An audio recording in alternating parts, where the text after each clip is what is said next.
So today I've come to the Secrest Arboretum and Gardens in beautiful Wooster, Ohio. This is part of the Ohio State University. And I came here for a number of reasons. I wanted to tour the gardens because I've heard great things about them. But I also specifically wanted to take a look at their famous grove of Dawn Redwood trees. They've got a large grove of Dawn Redwood trees that they planted many years ago, and I'm very interested to check those out. So let's take a look around. And one of the spots you'll definitely want to check out while you're down here at the Secrest Arboretum is the Barnhart Rice Homestead. This is a farmhouse that was started back in 1822, and it's made of sandstone. We're going to take a look at it right now. It is just a gorgeous structure. Look at it. I'm going to walk up to it here and we'll check it out from the front. But just a beautiful structure. Hard to believe that this thing is 200 years old and looks as good as it does. I mean, of course, there's been a lot of upkeep to it, I'm sure, but just beautiful.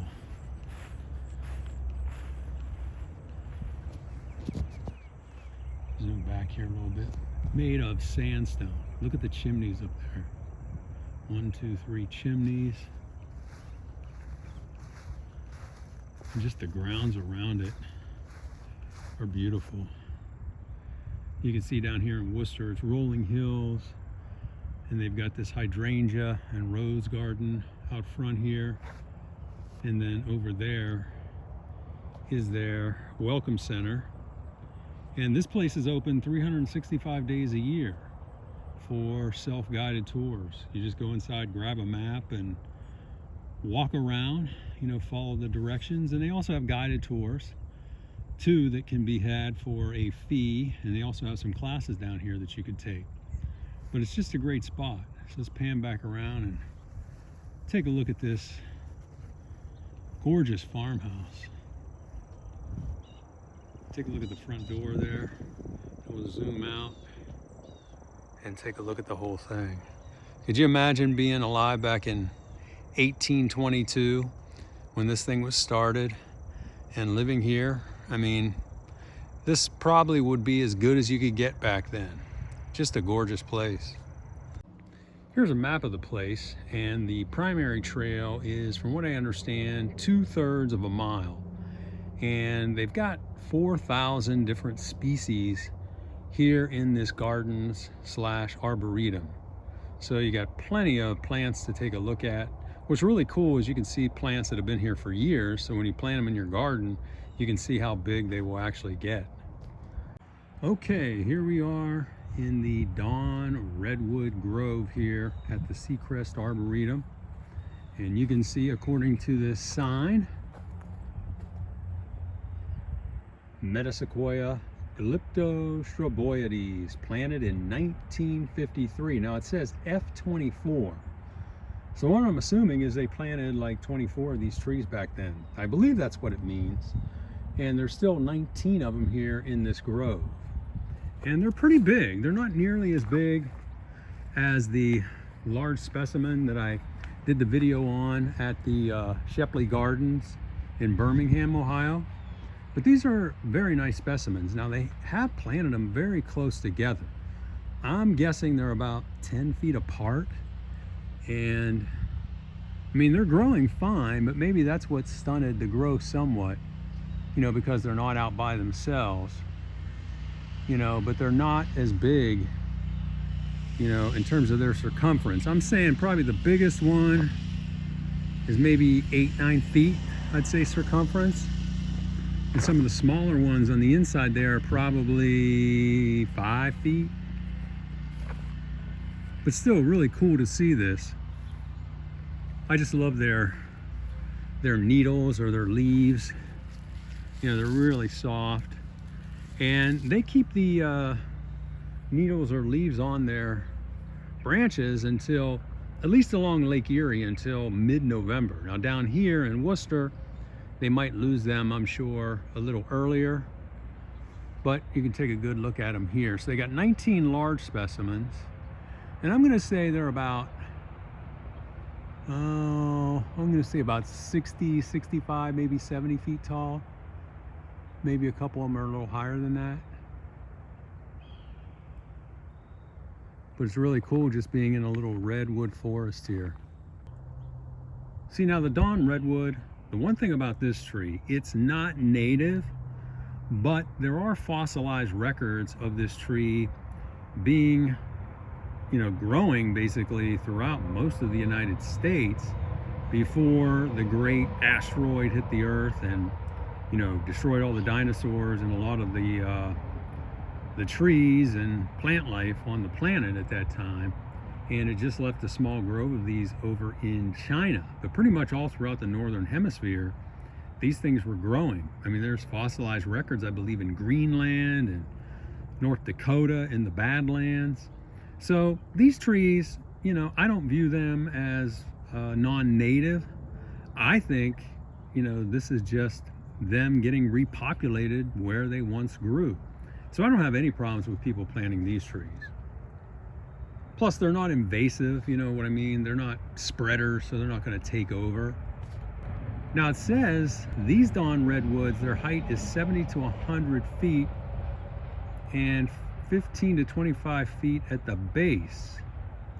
Hardiness zones 5 to 8.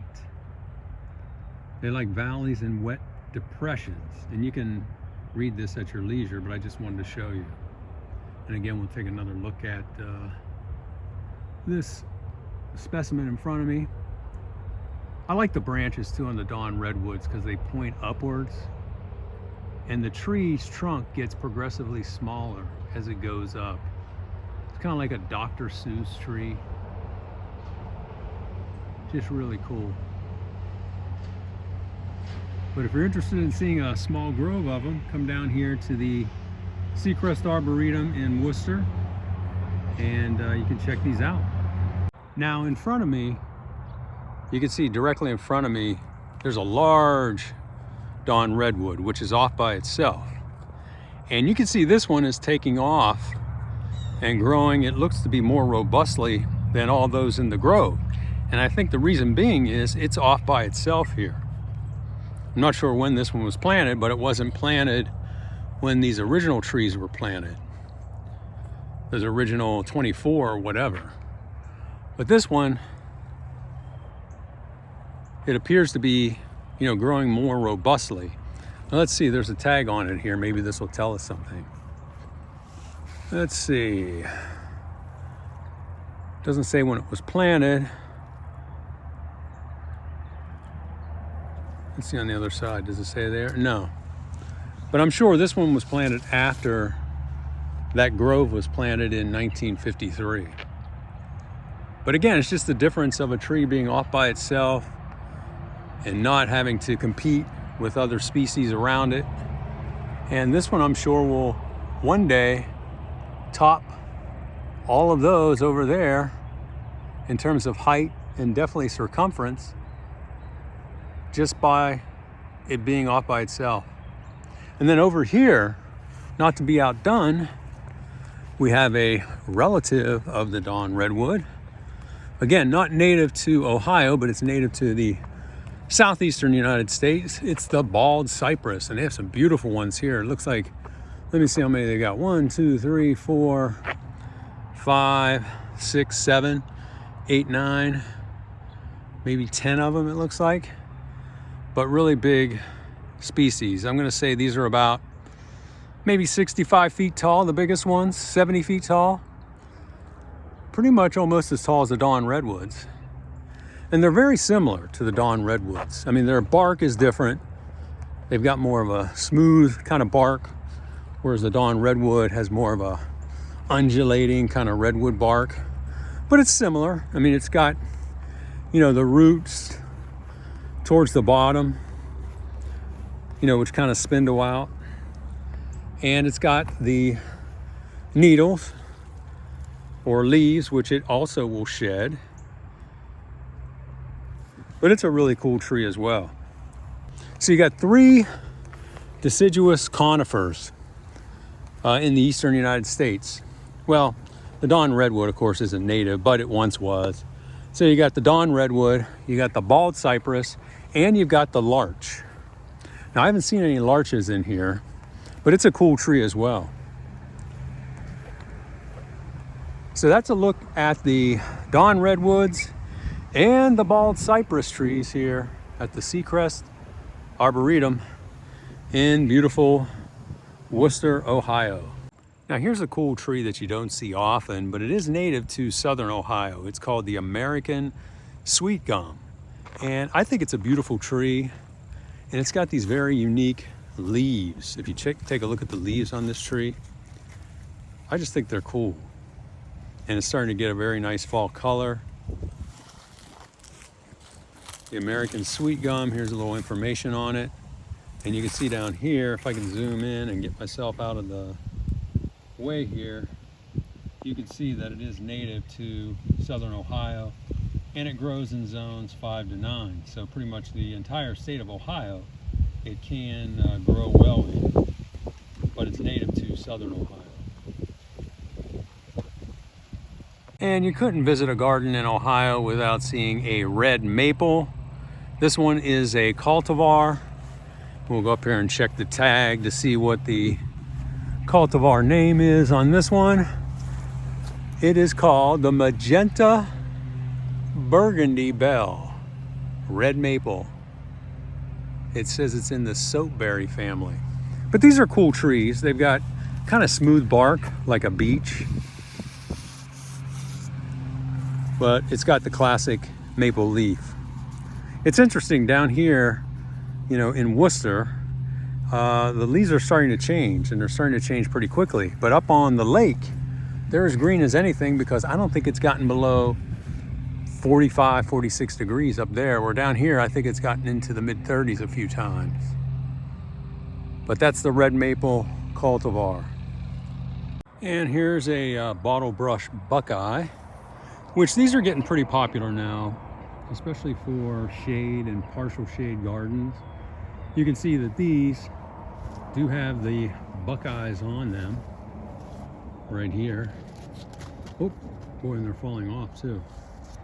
But this is the Bottlebrush Buckeye. And over here, got another specimen.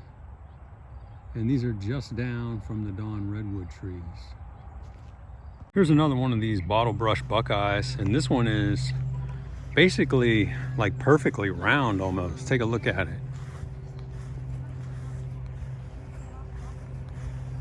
I'd say this one's about 8 feet tall, but again, it's totally mounded.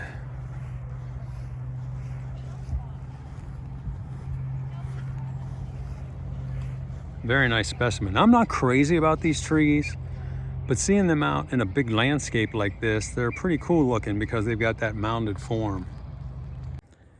And then here we have just a garden full of panicle hydrangeas. Now, hydrangeas I have mixed feelings on. I really like and really prefer the native species, the smooth hydrangea, this Hydrangea arborescens.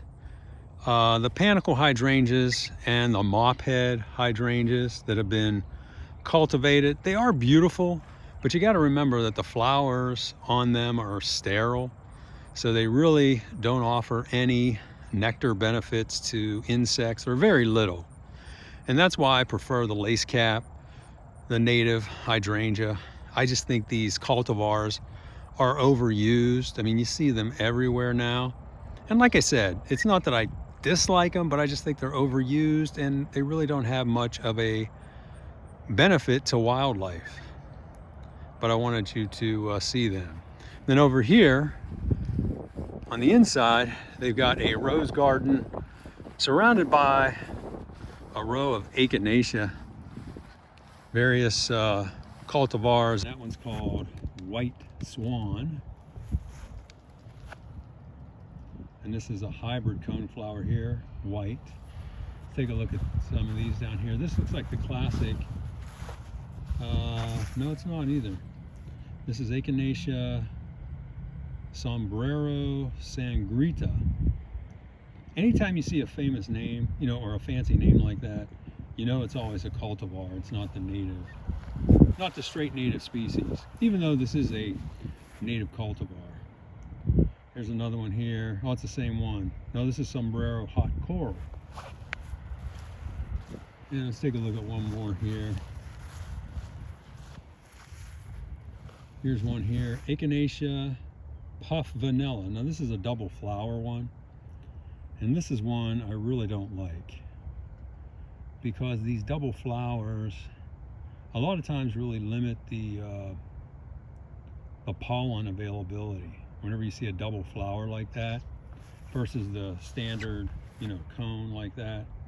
So my preference is, if you're out shopping and you really want to get cone flowers and you have a preference for color, go for the ones with the traditional cones like this, because it does have a major benefit to wildlife. Whereas these double flower ones, even though they're pretty, their wildlife benefit is significantly reduced. Take a quick look here, just some of the roses in this rose garden. Again, I like roses. I'm just not a big fan of growing them. They're a lot of work, and I just think there's so many more beneficial plants that you could put into your landscape that you know, are less work and also will have a lot more benefit to wildlife. But here's just a look at this rose garden. It is very pretty out here. And again, it's surrounded by a row of Echinacea, and then behind that they've got a row of Hydrangeas. And they're mostly panicle hydrangeas. And then back here is the Welcome Center. Here's another shrub slash tree that I think is starting to get overused. It's the Western Arborvitae, also known as the giant arborvitae. It's not native to the eastern United States, but it is a great specimen. I mean, I like the tree. I think it has its place, but you're starting to see it get used a lot in landscapes for privacy screens. And the thing you have to realize is these things get huge. I mean, they can grow 35, 40 feet.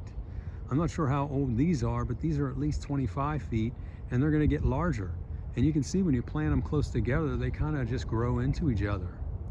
So this is the Western Arborvitae. Again, a great species, but I think it really needs to be left on the West Coast, and we should be using the Arborvitae that's native to the East.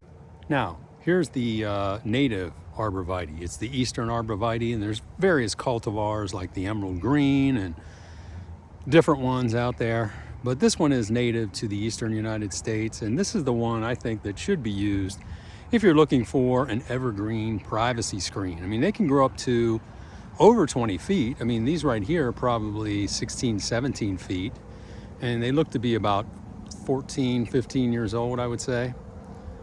So again, just to contrast the Western Arborvitae and the Eastern Arborvitae. And here we have a huge aster bush. As you can see, it's just beautiful. It's in full bloom, and it's here in the Gale's Butterfly and Hummingbird Garden section.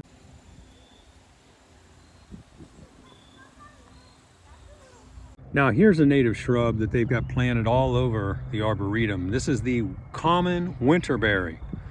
And you can see one of the features of this plant are the berries. I mean, they're bright red, and they just look beautiful this time of year against the green leaves of the holly. So this is a really neat plant. This one's about 5 feet tall, and most of the specimens I've seen in here are about the same. The berries have all ranged from like a bright red, like these ones are in the sun, and then some of the ones I've seen in the shade have been more orange, and the trees have been, or the shrubs have been a little more leggy. But this is one that's out in full sun here, and you can see that it's bright red, the berries, and it's pretty full in terms of the shrub too. One thing that's really cool about this place too is they have places to sit everywhere. Little nooks here and there, you know, picnic benches or tables like this, or just benches. They've got restrooms all over the place, so it's a really nice park to walk around in. Very comfortable. Again, just some of the sights here. that you can check out. This very beautiful scenery here. And they've got this little informational open pavilion here with a lot of storyboards inside that's worth checking out. You know, various storyboards about global warming, the earth is getting warmer, the phenological calendar, and various other storyboards in here that you can check out. And another example of what I was talking about with all the picnic tables and various different places you can sit. This one's really cool because it's made out of cut stone.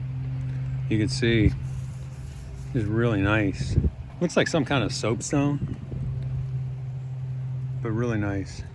A little cold to sit on at this time of year, but I'm sure in the summer it feels good. So here's an example of a native switchgrass. This one is Panicum virgatum, I guess is how you pronounce it. It's called totem pole, so it's a cultivar. But this is what happens if you put it in the shade. You can see that it will grow, but it will flop. So these are best placed in full sun where they can stand straight and tall like they're meant to be. Now, here's an example of the switchgrass in the full sun, and you can see that it's standing straight and strong. So again, it can grow in partial sun, but it's going to flop in the fall. Whereas if you grow it in full sun, it's going to remain straight and strong. Now, here's a good look at a grass. It's a muley grass. It looks like the pink muley grass, but you could just see the blooms on this. And when you see a big grouping of them, it almost looks like a cloud, you know, or like smoke, like pink smoke. It's really cool to see. But this is a muley grass.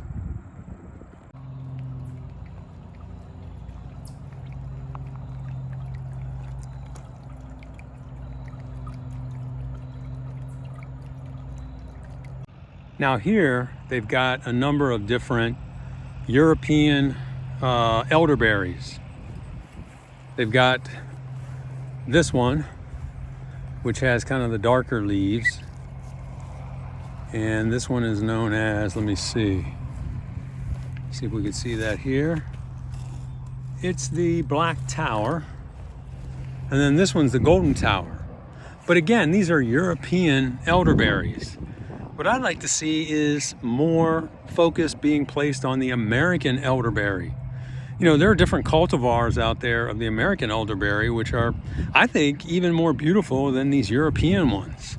But for some reason, every place that I go, I mean, they want to feature this European elderberry. And it's a decent looking plant, but my suggestion, if you're looking for an elderberry, plant the native species. Now, here's an example of two species, two cultivars of our native Ninebark. This front one here is green, and it's called, let's see what it's called, the Lemon Candy Ninebark. So it's got kind of like red bark and green leaves. Now back here, you've got this really deep purple one, and it's called the Petite Plum Ninebark.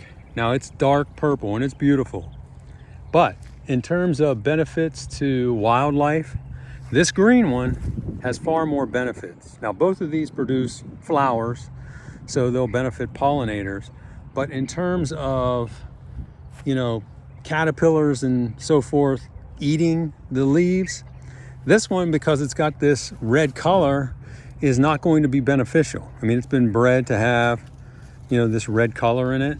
Whereas this green one, it will be beneficial to butterflies and moths and other things that produce caterpillars that will eat, you know, the leaves on this. So again, if you're looking to benefit wildlife, go either with the native Ninebark or go with the cultivar that is green. Even though these red ones, I mean, you can get a few of them, pop them in your landscape, but make this one the standout if you're going to go with a Ninebark.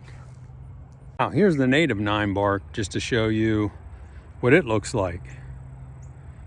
And it's just straight green. It's It's got the same leaves, you know.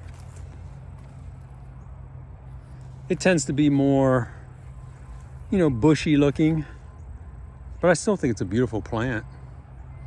So if I was going to plant another 9bark, which I have several, I would plant the native one, if you can find it. A lot of times you're not going to find it though in the stores unless you go to a native plant store, you know, that specializes, or a native plant nursery. The ones you're going to find in the big box stores or in the nurseries are going to be, you know, typically a cultivar of some sort.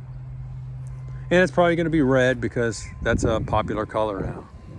There's some more over there. Now, here's a native tree that's really getting popular in the garden centers these days, especially the multi-trunked ones. These are river birch. Now, these are 3 separate mature specimens, and these are, again, very mature, but they've got the classic bark. The bark on these are darkening up because they're getting a little older, but it's got, you know, the kind of the paper bark look you can see here. And again, like I said, these are starting to get popular in the big box stores and in the nurseries now, especially the multi-trunked ones. And some of the cultivars you can keep, you know, a little shorter. These are, I believe these are straight species here. And a little information about the river birch. You can zoom in on that and take a look at it.